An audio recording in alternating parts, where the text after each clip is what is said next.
JD Healing Vibes Meditation Series 1 ASMR Styled.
Namaste everyone, it's Jenny again.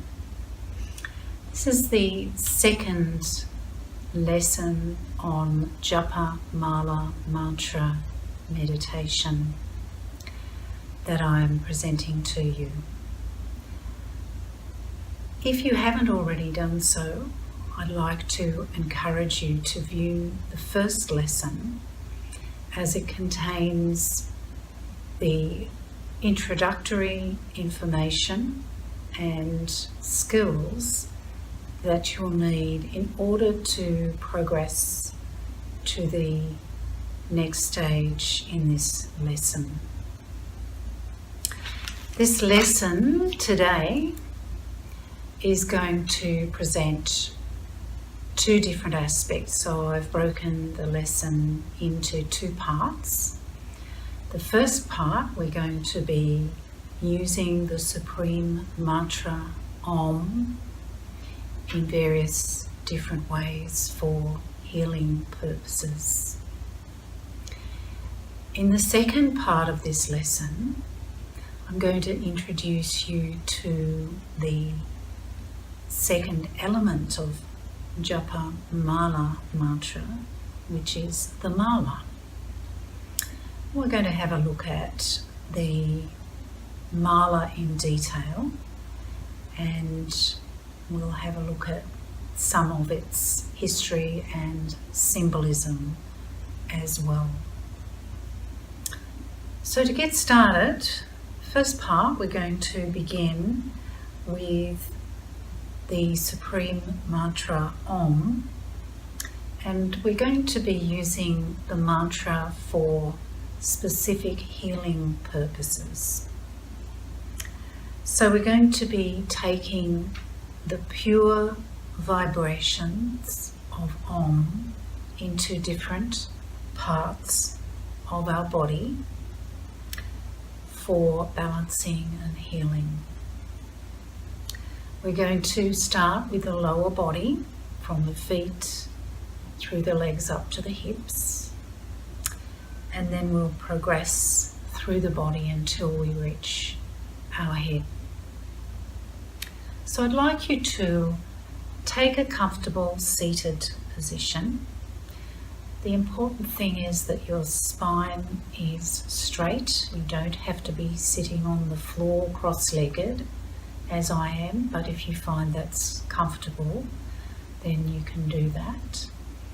You may wish to sit on a chair, or you may wish to sit on the floor, but you can have your back up against the wall and your legs extended out if you prefer.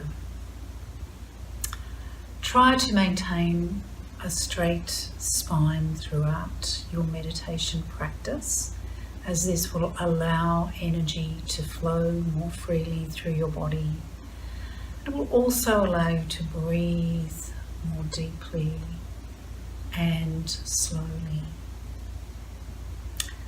So just begin by taking up your comfortable position and make sure that you're able to see your screen without having to look up or look down. Just being able to look straight ahead so that your chin is parallel to the ground. And let your shoulders just gently relax back and down. Relax your arms, and you can either place them on your knees or on your legs, or just lightly cupping them in your lap, whatever is most comfortable for you. Some people like to adopt what we call the chin mudra for meditation, where we have the palms facing upwards. The fingers are lightly curled upwards, and the thumb and the index finger are just lightly touching each other. This is a mudra or gesture of openness and receptivity. So now that you're relaxed and comfortable, I want you to just close your eyes briefly to begin with, and I want you to take your attention inwards. Become aware of your physical body and how it feels. Keep your eyes closed and just really focus on inhabiting your physical body and allowing your muscles to loosen, let go, soften and relax. But always remember to maintain a nice straight spine. Now moving your attention from your body, just allow your body to fade off into the background and shift your attention now to your breathing. Just connecting your mind to your breath, and begin to slow and deepen your breath. But make sure that you maintain comfortable breathing rhythm. Don't feel strain or any kind of discomfort as you're breathing, but try to slow it and deepen it a little bit from what you would naturally be doing. As you focus on your breathing, start to also focus on the lower part of your body, from your feet up to your hips and pelvic area, encompassing all the way up through your legs. And begin to allow the breath to flow from your toes all the way up through your legs, into your hips, and then into your pelvis. And as you focus your breathing into the lower part of your body, just allow the whole part of your lower body to become more relaxed, feeling the muscles in your legs, in your hips, in your pelvis, in your feet, becoming looser and more relaxed. Keeping your focus on your breathing. Now we're going to commence with our chanting of the mantra Om, and we'll be doing this loudly on each slow, deep exhalation. Try to follow along with me, but if you do find that I'm doing a little bit too slowly or breathing a little bit too deeply, adjust the pace to suit your own breathing rhythm. Keep your eyes closed. That will help you to relax and focus inwards. And focusing on the vibrations of the sound of Om traveling all the way up from your toes, through your legs, to your hips and your pelvis. Really focus on the vibrations as they move into this area of your body. So taking a slow, deep breath in.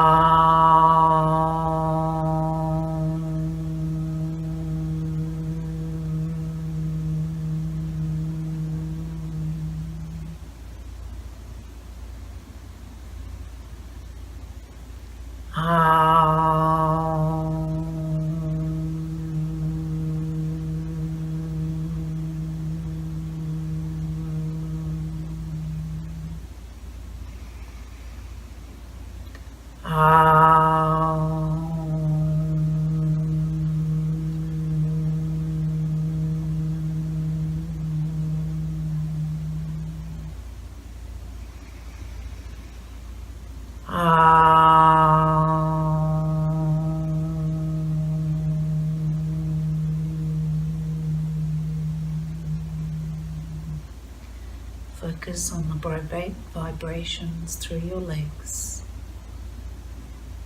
Now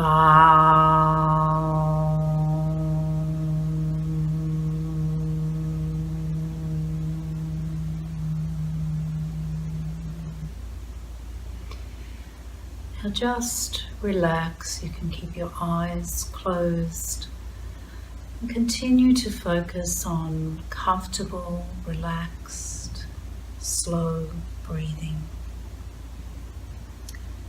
So in a moment we're going to do the same thing as we've just done with our lower body, but we're going to be centering the vibrations around the abdominal area, from the pelvis up to the first part of the diaphragm. So keeping your eyes closed, focusing on deep, slow breathing. Allow the breath to flow in and out of your belly, and then taking a slow, deep breath in.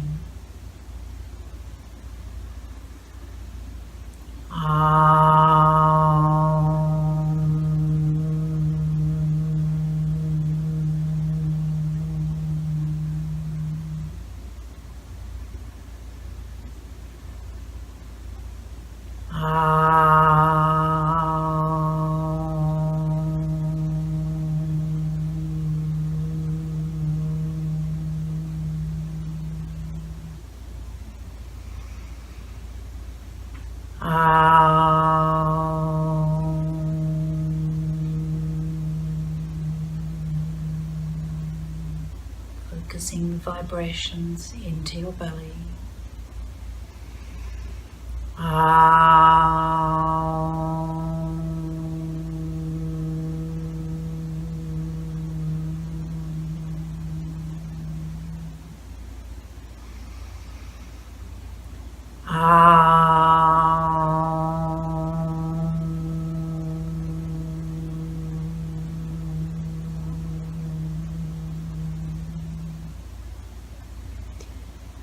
Just continue breathing in a relaxed way, just keeping your attention on your breath, your eyes closed. Begin to focus now on your chest up to your shoulders, breathing in a relaxed way, in and out, focusing on the chest, up into your shoulders. Taking a slow, deep breath in.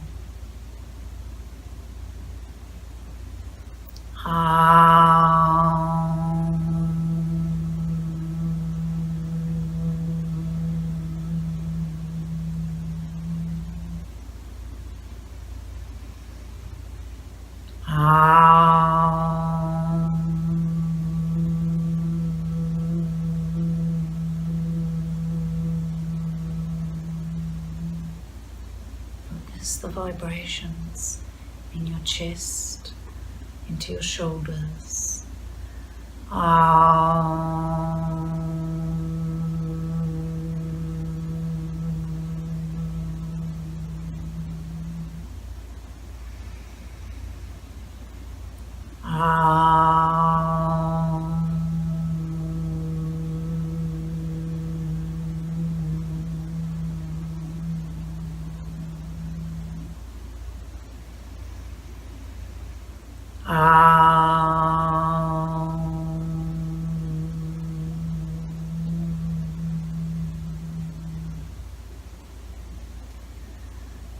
Keep the slow, relaxed, deep breathing going. Keep your eyes closed and move your attention to your back. From the lower back all the way up to the top of your shoulders, focusing your breathing up through your back, from the lower back through the spine and up to the back of your shoulders. Take a deep breath in.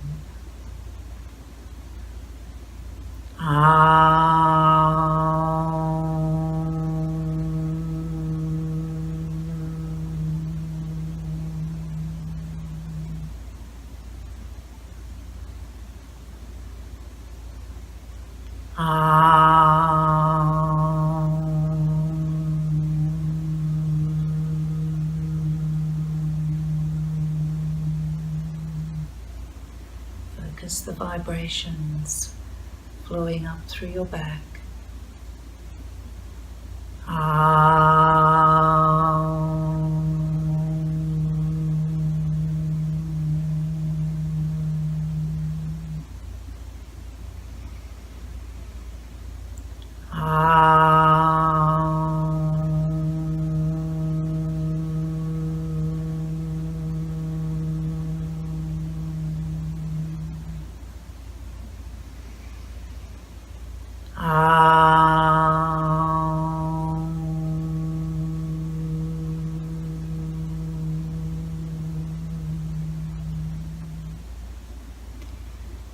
Continue to breathe in a relaxed, slow, deep rhythm, taking your attention down through your arms, from your shoulders down to the tips of your fingers. Focus the vibrations down through your arms. Take a slow, deep breath in.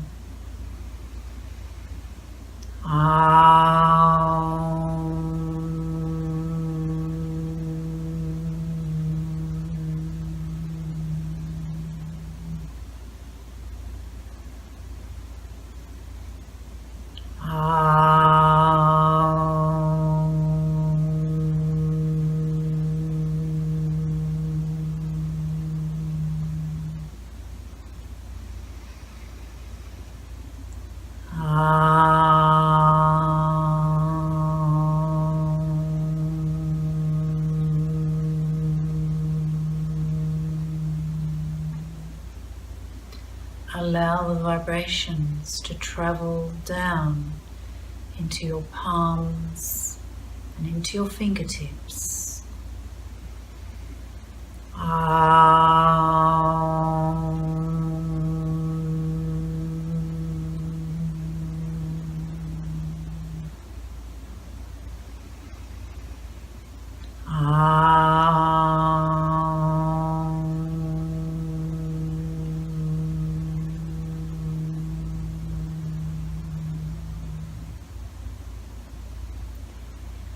Keep your breathing relaxed, slow, deep and rhythmical.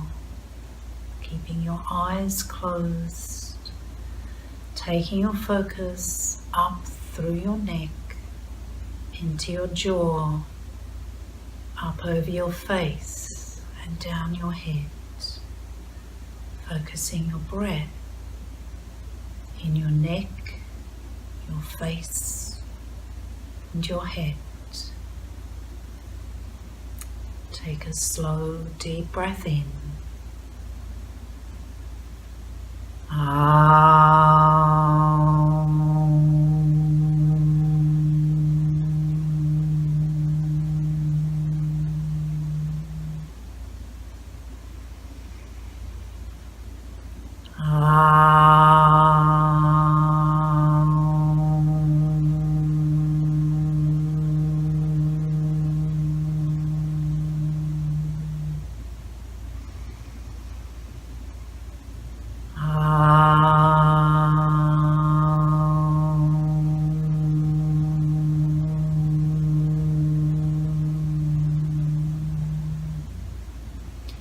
Focus the vibrations inside your head and inside your brain.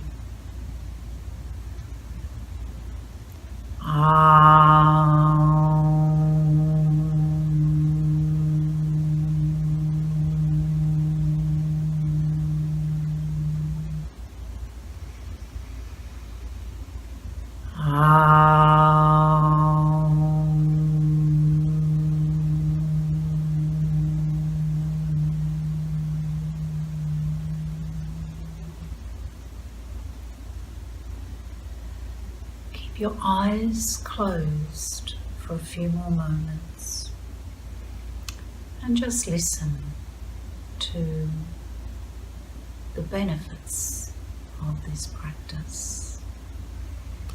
It is said that with disciplined practice you can move from loudly chanting Om through to whispering Om, and eventually to silent chanting with the same vibrational effects. The vibrations, as they are isolated into each part of your body, help to bring those parts of your body into balance, harmony, health, and homeostasis. The vibrations will become stronger the more you practice, and the effects of the vibrations will have stronger healing effects the more you practice over time. The different variations of loud, whispering and silent can be useful under different circumstances. Loud chanting can be used by the novice meditator to center the mind more quickly. Having a physical vibration to focus on also helps the mind to remain centered. Whispering is a more advanced practice and can be used when you feel that your mental focus is a little bit more easily achieved. Silent or mental chanting is the more advanced practice. And when you practice loudly, you can be aware of the physical sensation of the vibrations. The whispering is a little bit less of a physical sensation. And once you've mastered the loud and the whispering, the silent meditation, the silent or mindful repetition can be done when you feel most calm and in control of your mental focus. Another benefit of the silent practice can be if you wish to do your meditation in public, you don't wish to draw attention to yourself. Silent practice can be useful in this situation. When your silent practice is mastered, you can use it during your daily life to help to bring you into focus, into a state of calmness, peace and tranquility. And you can use it for healing effect throughout your daily life. It can be used to release tension. It could be used if you are facing a challenging or stressful situation, such as perhaps a meeting, or perhaps when you're in traffic and you are feeling frustrated by not getting where you need to go fast. Or it can be used as just a means of rejuvenation and revitalization to give you extra energy boost. So to conclude this first part of this video lesson, we're going to practice chanting Om loudly first of all, and then we'll proceed to do the whispering form, and then after that we'll have a practice at the mental or silent repetition. We'll be doing this in time with slow, deep breathing. But remember, if you feel uncomfortable with the pace, adjust it to suit your own breathing rhythm. At this stage, you can just open your eyes slowly, just reacquaint yourself with your environment again. And you may also wish to move and stretch a little bit before you settle back into your seated meditation position. So just move, stretch, get up, roll your shoulders, do a few little neck gentle stretches from side to side and back again. And then once you're ready, come back and sit in your comfortable position once again. If you are feeling tired of sitting cross-legged, if that's the way you were before, perhaps sit with your legs stretched out. Now, I want you to once again close your eyes softly. Take your focus inwards again. Be aware of your body. Just allow it to relax. The shoulders relaxing back and down. Bring your chin into parallel with the ground. And just check through your body one more time, from your toes to your head, releasing any knots of tension, softening and letting go. Now, where we're going to focus the vibrations of Om this time will be inside our head, between the eyebrows, inside your head. This is traditionally known as the third eye center. But we'll be taking the powerful healing vibrations into this center, into the center of your brain. And the healing vibrations are going to be helpful to relieve any conditions of imbalance around the eyes, the sinuses, the ears, and the brain. Begin to slow and deepen your breath once more. Just establishing that comfortable breathing rhythm. Don't strain or cause any discomfort when you're breathing. So the first few chants of Om, we're going to do the loud practice, and then we'll move to whispering, and then we'll move to silent.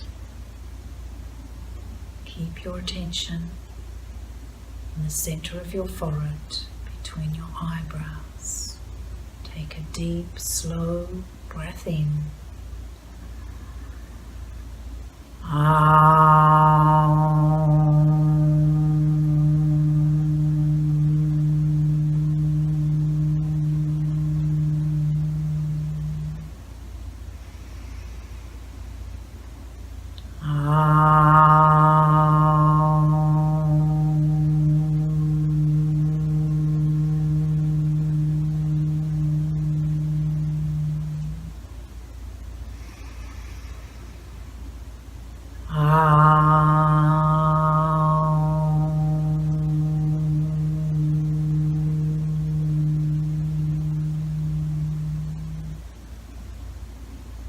Keep focusing the vibrations inside your head.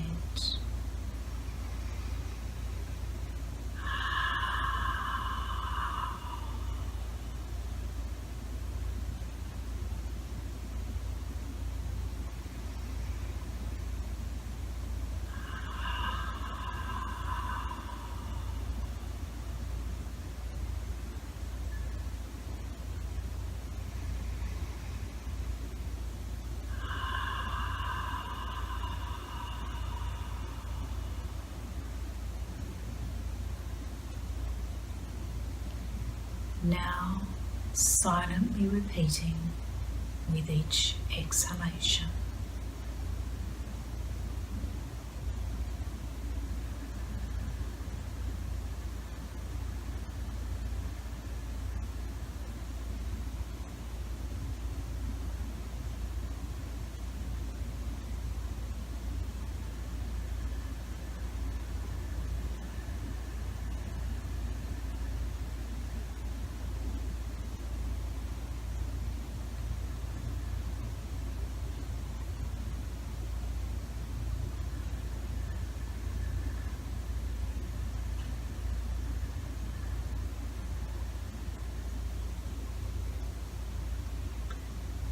continue breathing slowly and comfortably. Let go of the silent repetition of the mantra.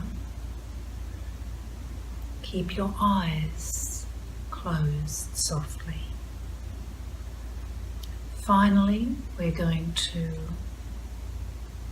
chant the mantra Om as we have been doing, but centering our attention on a part of the body that needs a little bit of extra healing. So I want you to now take your attention to some part of your body. Perhaps it's an area that feels a little tense or tight, or perhaps it's an area where you are experiencing pain. Perhaps you have an injury, or you have some kind of illness or health issue that is located somewhere in your body. Take your attention to that part of your body. Begin to focus your slow, deep breathing into that part of your body which requires a little extra healing. Keeping your attention on that part of your body, we're going to repeat the process loudly, then whispering, then silent. Take a deep breath in.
Focus the silent vibrations where they most need to go.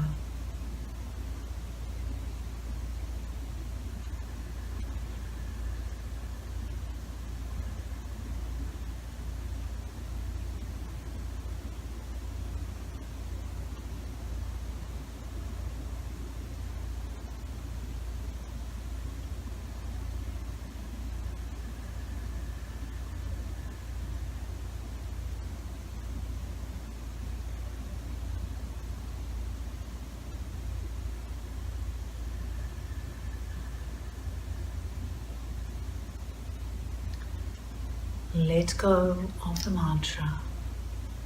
Let go of consciously altering your breathing rhythm. Just let it return back to its natural rhythm. And then very slowly open your eyes. Begin to gently move and stretch your body, just doing it nice and slowly. So this concludes the first part of our second lesson in Japa Mala Mantra practice. Shortly we will begin the second part where we will explore the mala, or the string of sacred beads, as part of this meditation practice.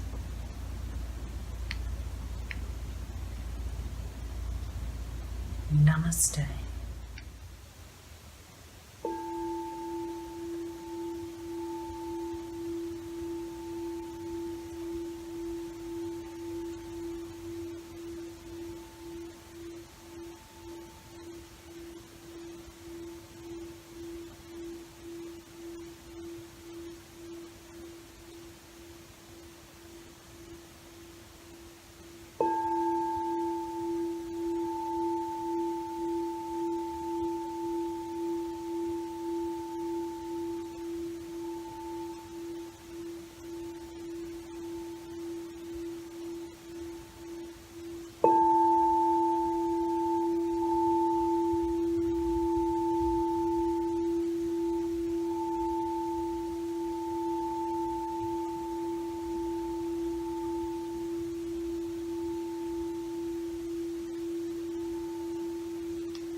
So now let's begin our exploration of the mala, which is a device or tool used in meditation practice, and in particular with this Japa mala mantra meditation practice that I'm teaching you.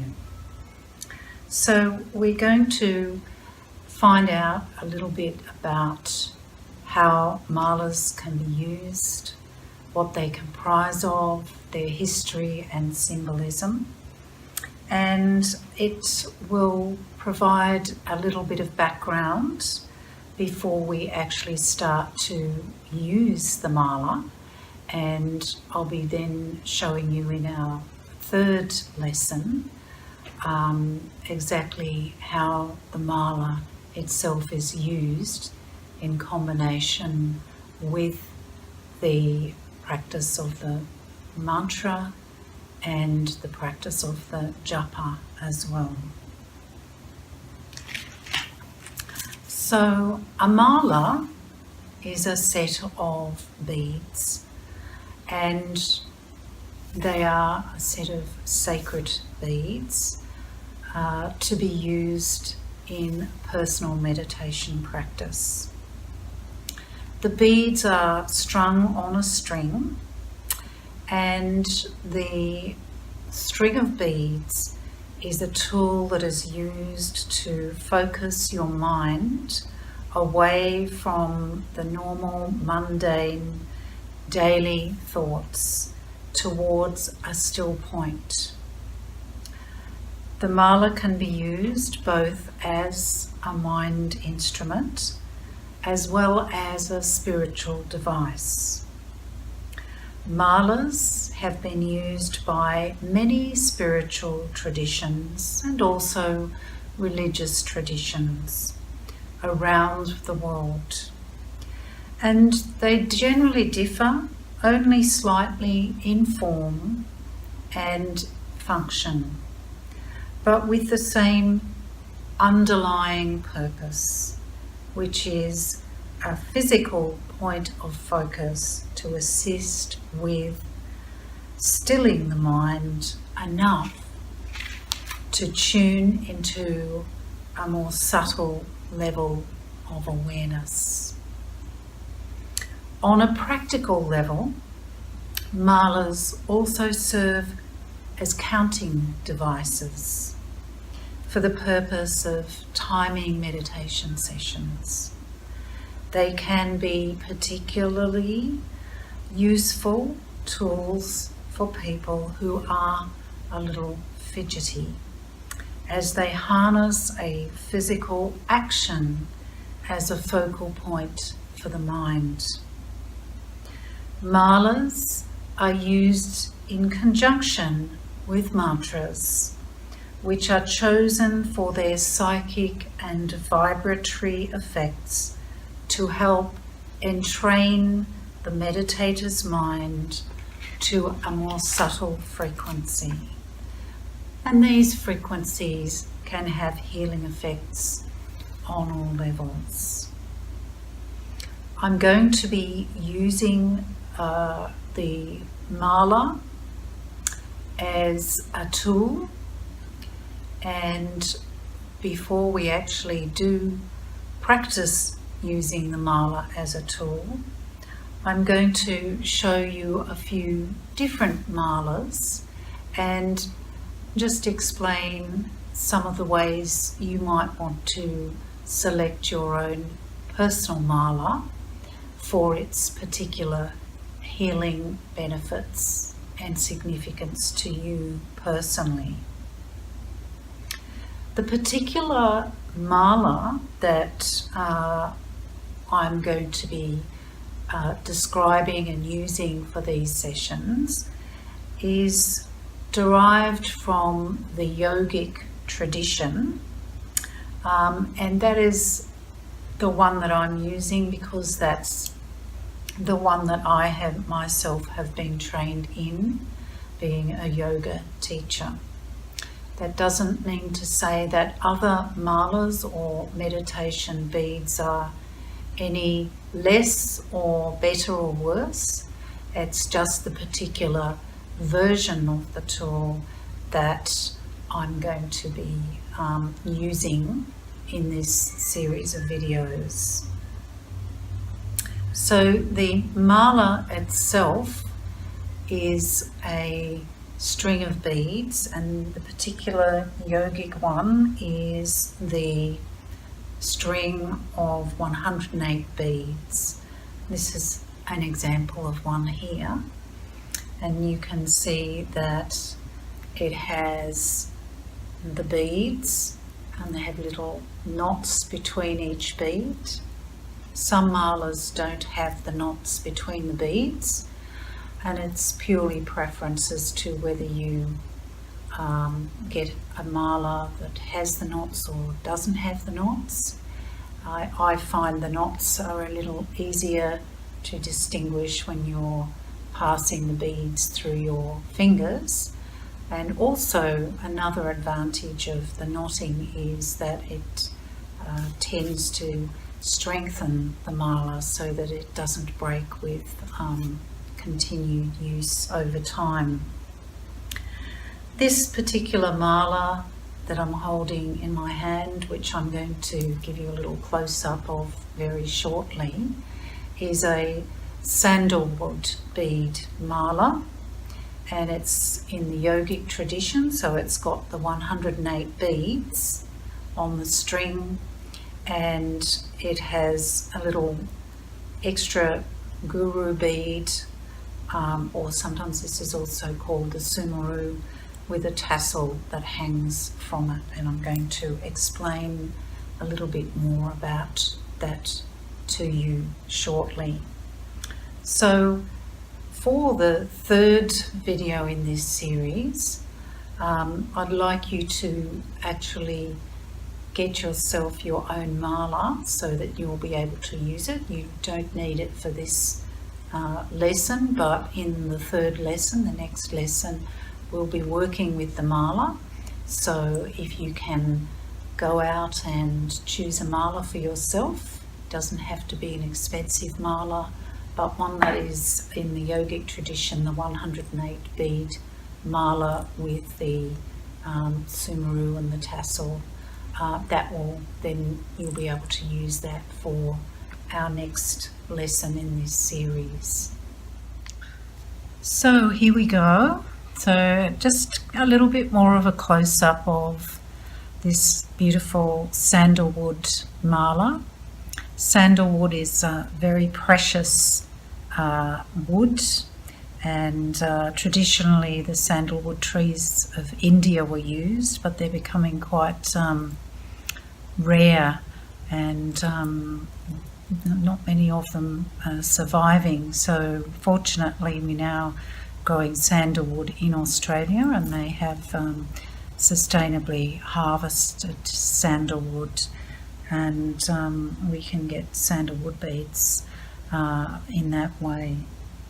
You don't have to chop down the hundreds of years old trees in India anymore.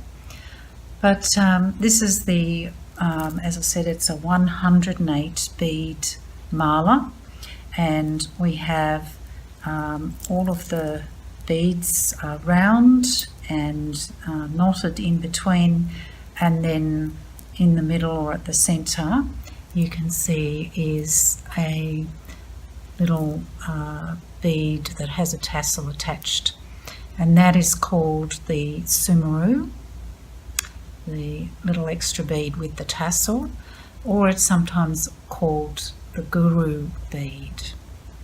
So I'll tell you a little bit about that shortly. The sumaru, or the guru bead, is greatly significant in the yogic tradition. It signifies the universal guiding force, or the God, if you will, that universal unity consciousness, all of those elements. The actual long string connecting the 108 beads is said to represent the universal guiding force that flows through everything and connects everything in the universe. And so the 108 beads are said to represent all the different manifestations in the universe, or sometimes all the different peoples of the world joined in unity, or representing different aspects of manifest reality. The sumaru is said to represent the universal creator, or the unmanifested reality of the universe from which the manifest world is generated. From a practical standpoint, the 108 beads represent each time the mantra is repeated, and the sumaru represents your guiding intention, which is derived from your mantra, and hence the more often you repeat your intention, the more entrained your mind will become with your intention. Your intention may be consciously chosen, or intuitively or unconsciously in line with your highest self. Mala beads are often made of beautiful precious woods, such as the sandalwood one which I've just been showing you, or they can be made of other healing substances that are rounded, such as crystals. So I'm going to show you some of these, just a few of these different beautiful malas. And by the way, you can definitely wear your mala around your neck or wrapped around your wrist. But when wearing your mala, please focus on your highest intention rather than for some means of ego boosting or beautification. Your mala is a sacred device and should be worn as such.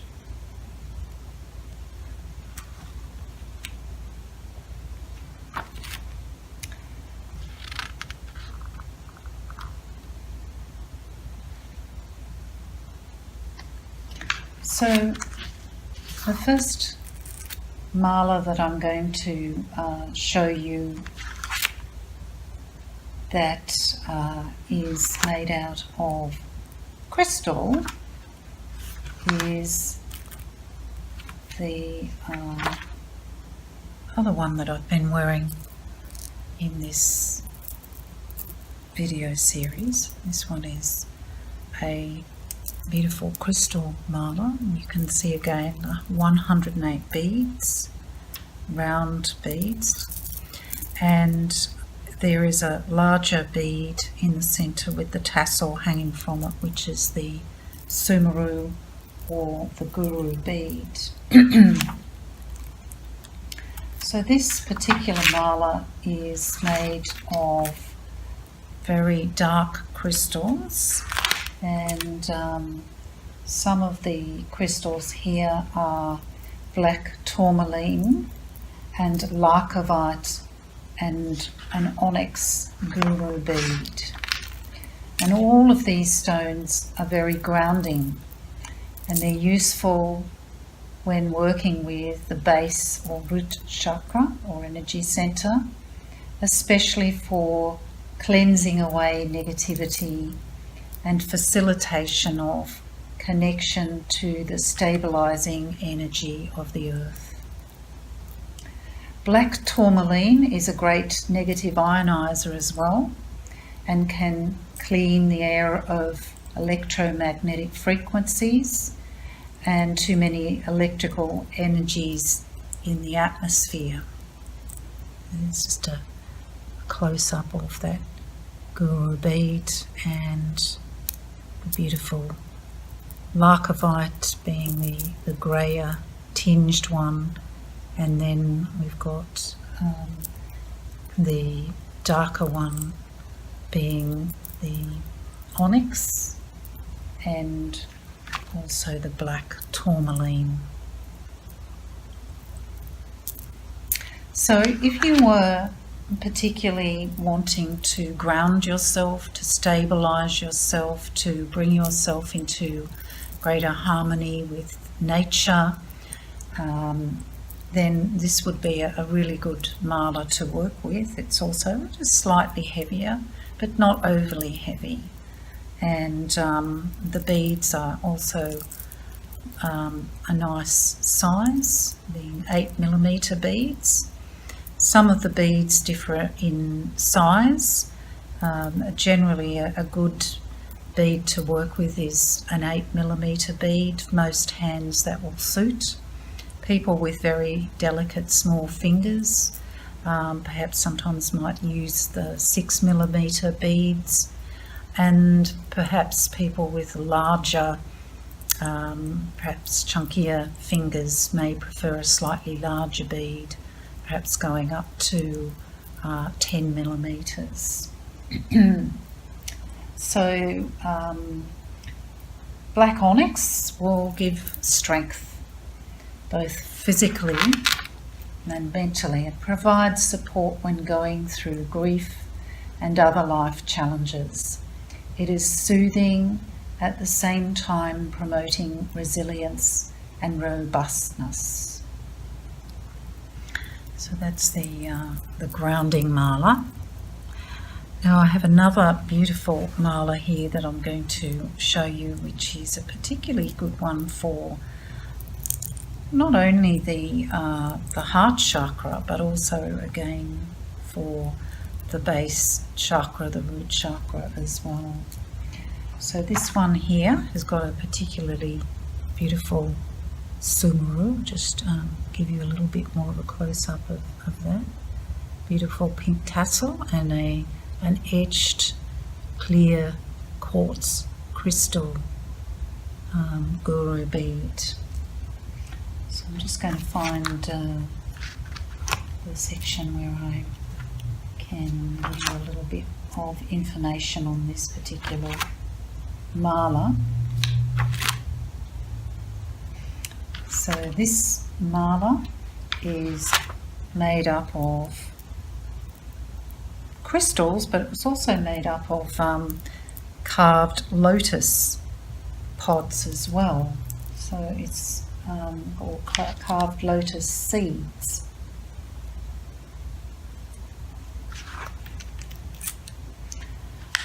So let me see, here we go. So this one is very useful for balancing and harmonizing the energies of the heart chakra. So we have pink tourmaline or rubellite beads. These are the pink tourmaline or rubellite beads.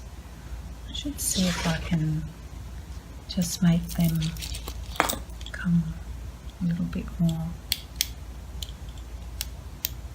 Oh, that one doesn't work. Let's try another one. Here we go. So maybe I can show you the beautiful rubellite pink tourmaline beads and the beautiful clear quartz crystal. Now the heart chakra is higher vibration than the base chakra. So this one is working on the energies of love, gratitude, humility, of inspiring forgiveness and other higher emotions such as that in a person. So if you're particularly working on those areas in your life, bringing those vibrations into your life more, then this would be a good mala to be working with for the heart chakra. It also connects you to the health of humanity in relation to the health of the earth. Rubellite encourages the experience of universal love. It also connects the heart to the root chakra, bringing strength, courage and conviction to endeavours based on love. It brings joy to the emotions and improves circulation both physically and energetically. The beautiful Guru bead is an etched clear quartz crystal, and this is known as the master healer and amplifier. Just again have a look at that. And it absorbs, stores and releases and regulates energy. It draws off negative energy. It harmonises all of the other chakras. Also got some small amethyst beads as well, and they're particularly good for connecting to the crown chakra, which is a very spiritual centre, connecting the crown and the heart together. And this very special bead that's just been strung here, which is a little Buddha head as well.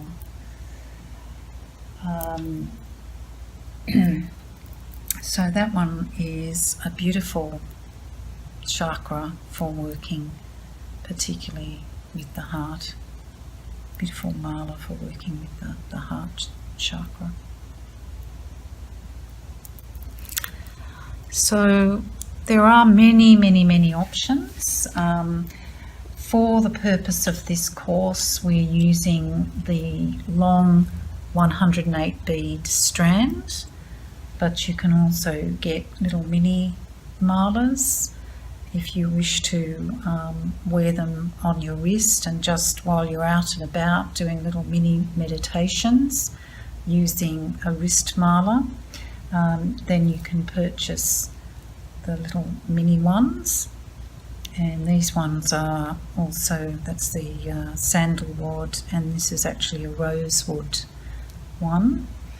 And this one is a Radruksha bead one. Beautiful seed pods.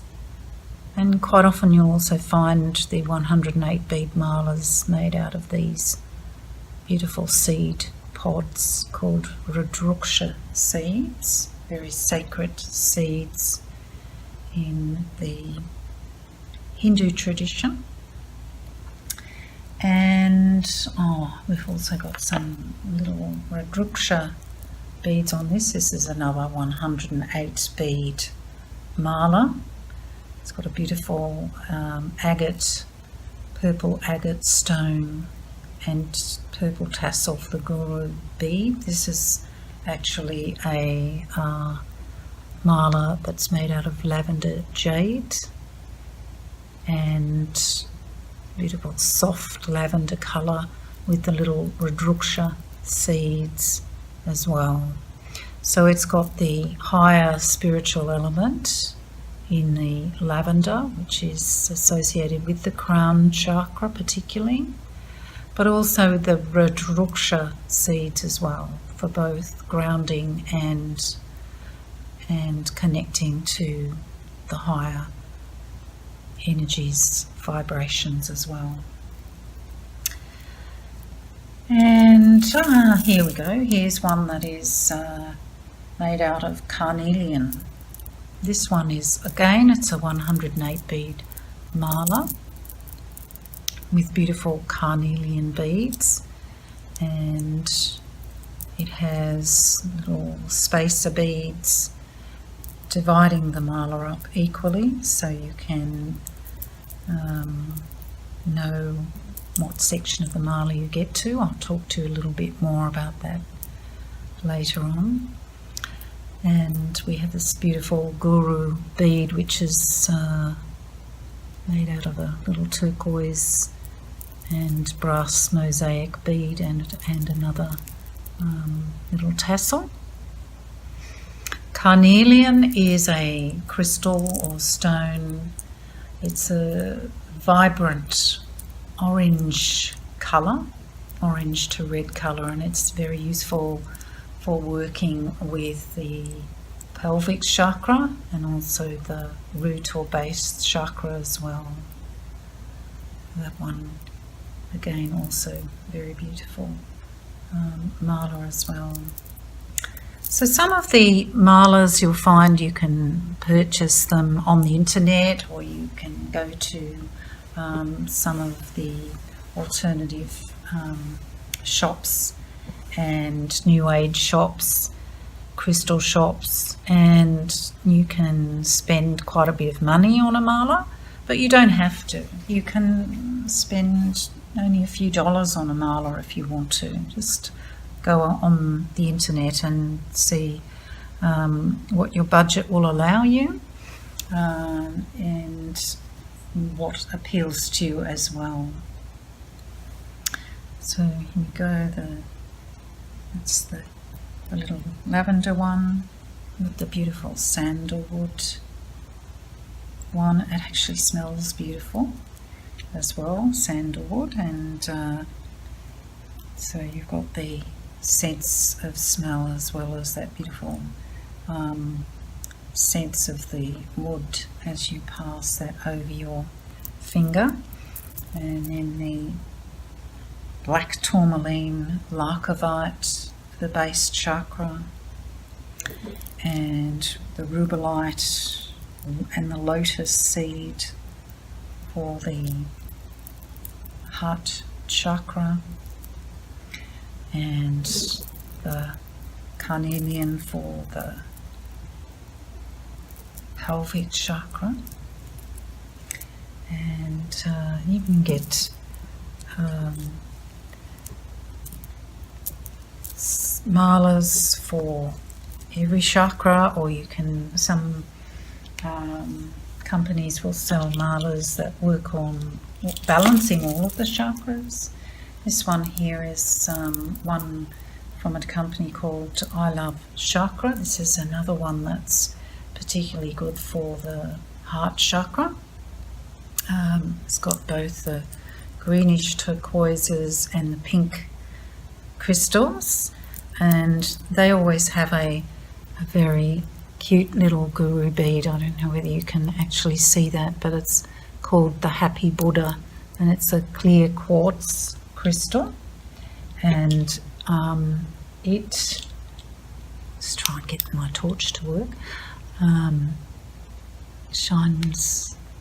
He's got a little face. He's probably not going to see it really well, but anyway, he's a smiling Buddha, and dangling from him is two beautiful thin threads with little crystal beads on the end as well. And that's the Guru or Sumeru bead for that one as well. So, what I would ask you to do now is to just have a little think about what you would like to work with as far as a mala goes, and purchase yourself a mala, and then for the next video session, I'm back again, here we go, sort of, for the next lesson 3, we're going to actually use the mala, and I'm going to show you how to use the mala, and so we'll take it from there. So I look forward to seeing you again for our 3rd lesson in Japa Mala Mantra. Namaste.